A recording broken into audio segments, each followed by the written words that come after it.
Welcome back to the show. Today we've been talking purpose, and I don't know about you, but I'm still blown away from Darren's interview. He just comes in with such a great energy, and his vibe is just amazing. I'm so excited. So we've been receiving a lot of social media feedback, and I have my good friend Rayna Plummer from the Flourish Network here to read some of your questions and comments. So Rayna, welcome to the show. Thank you so much. I'm so excited to be here with you. I think it's a great opportunity to share all the great things you're doing, and as well as for people to hear more about your book, because I absolutely love it and I think everyone should know about it. Oh, thank you so much. Thank you. So tell me, what are people saying in social media? They are loving the show. They are figuring out what their purpose is. So I have a few questions here.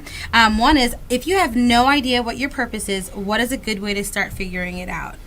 Great question. The first step is to find out what you're really push towards. So let's just say, for instance, you're a really good writer. You used to get really good grades in your writing classes, or when you got assignments, it just came to you really, really easily. Then that is giving you a hint that maybe you should be a writer. Maybe this is your purpose. Your purpose is never going to be associated with something that you just can't stand doing. So for instance, with me, I went to USC and I studied law and politics.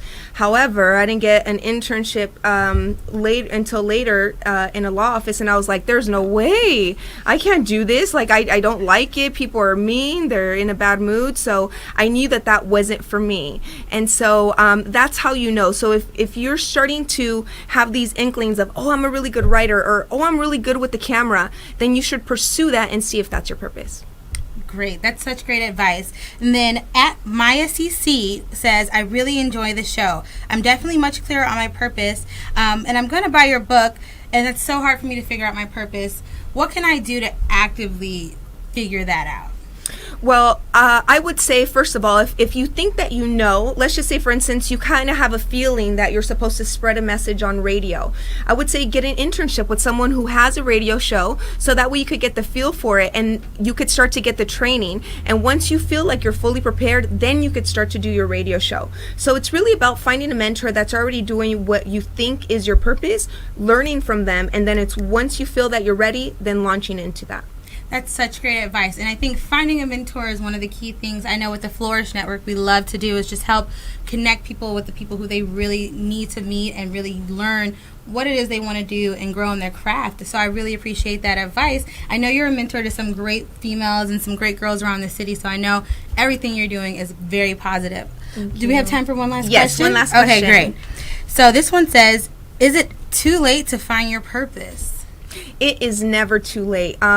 A lot of people don't even know or discover their purpose until after they retire from their careers, because they've had to have the pressure of either raising a family or having to help their parents, and so they've never actually asked themselves, what do I really want, or what is my heart, or what does God want for me? Instead, they do jobs that the community or that their family thinks is acceptable, maybe like a lawyer or doctor. Kind of like in my case, I was aiming for that because I wanted to make my parents proud, never thinking that I first have to make God proud.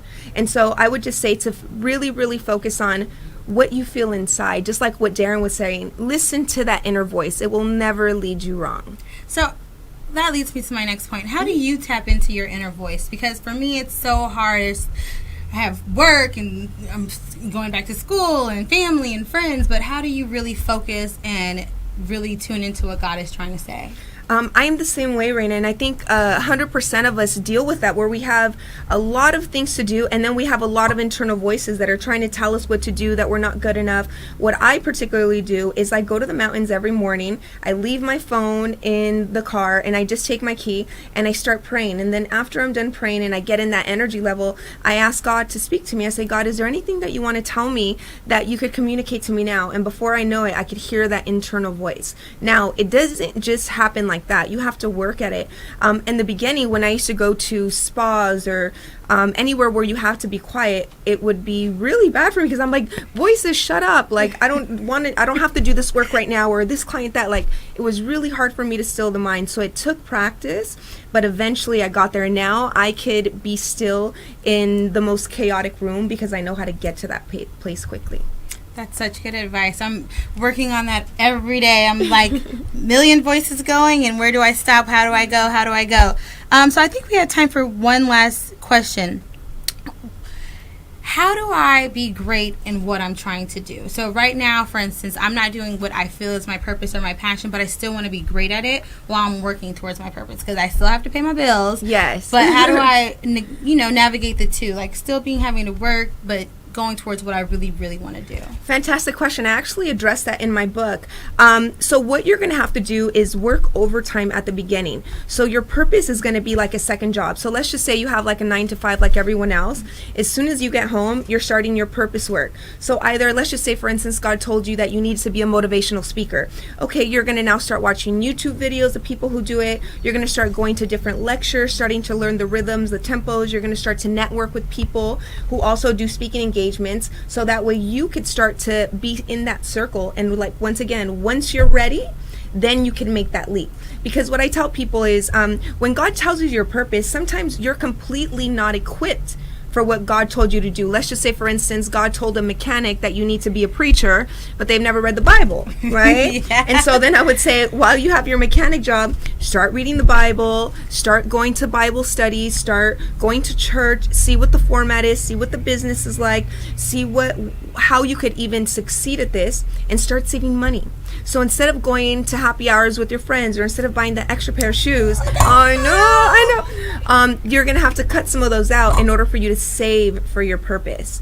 But thank you so much for those questions, Rayna. No problem. Thank you for having me. I really appreciate having you here. And everyone, make sure that you go to the Flourish Network to find out more about her blog. I think Rayna is fantastic, and she's a great friend of mine.